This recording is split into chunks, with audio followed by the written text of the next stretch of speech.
So today's episode is going to be a little bit different. I just want to share a story with you, and hopefully you can take something from it and apply it to your business.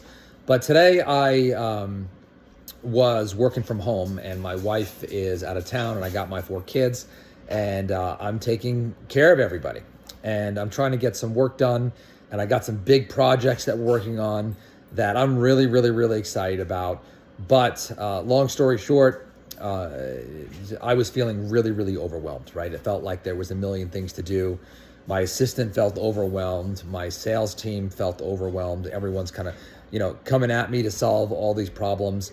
And I don't know about you, but sometimes I'm like, oh my gosh, how am I going to get all of this done? And I know on the podcast, I talk about delegation and hiring and getting others and collaborating with others. And that's awesome, right? I love doing that. I don't think that you can do anything amazing by yourself. You have to have teammates, whether it's joint ventures, whether you hire people, whether you're using a vendor, you must have teamwork. But sometimes you're going to have those days where it's just not clicking. And so today, it was one of those days. And I was like, man, I was just feeling overwhelmed, especially my assistant, she was feeling overwhelmed.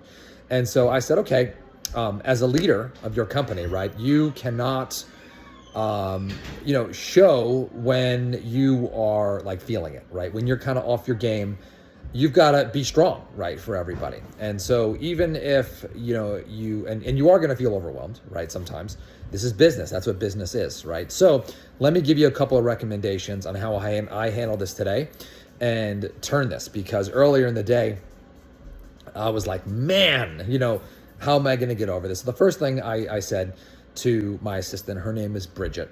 I said, look, we've got 100 things that we've got to take care of, right? And they're all quote unquote urgent. That's what we hear, right? Everything is urgent.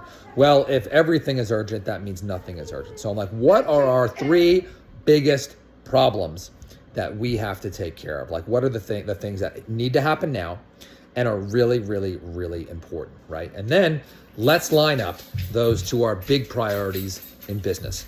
And so we came to, we basically wrote down everything. We wrote down our 3 things that were really urgent.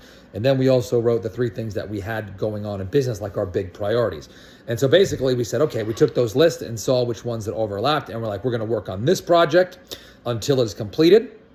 Then we're going to work on this project until it is completed. And then we're going to work on this project until it was completed. And everything else is going to be put on hold until those 3 things are completed. Now you're like, Todd, but wait, I got to get all these other things done. I get it, right? But it does, just because they're on a list doesn't mean that they're going to get done, right? Just because you're saying they're all important. Sometimes things are a physical impossibility. And I can tell you that sometimes the secret to getting more done is doing less, right? And the other 97 things out of 100, at least 50% of those will become not urgent anymore. So funny story. When I'm talking to Bridget today, we put those 3 things that we had to get done today. They were big items. All 3 of those got done. All 3 of them. And I got to tell you, I spoke to Bridget at the end of the day, and I felt so good that they were done. She felt good that we were done. And it seemed like half the things that were urgent, that weren't those 3 that had to get done today, they kind of like handled themselves, right? They finished. Now, we still got some, loose ends to tie, and those are important, but sometimes you just got to say no, right? And so how do you prevent that? So that's like the short-term solution when all of a sudden you get behind, right? Is doing those, prioritizing your 3 biggest things, not the 3 easiest things, right? The 3 things that are really, really, really important and line up with really your goals, right? But the secret to not letting those things pile up, I talk about this, is running that Monday morning meeting, right? Running that Monday morning meeting where you're constantly looking over your priorities and you're delegating tasks and you're following up on the tasks the week prior. I got to tell you, that routine and structure will set you free. Sometimes you're going to get away from it. That's okay, right? That's life. But the key is staying on that consistent routine going back to your priorities, saying yes to the things that you want to say yes to, and then also saying no to pretty much everything else. Because in business, you're gonna have to learn how to say no to the non-essential and yes to everything else. So I hope you enjoyed today's video from my home.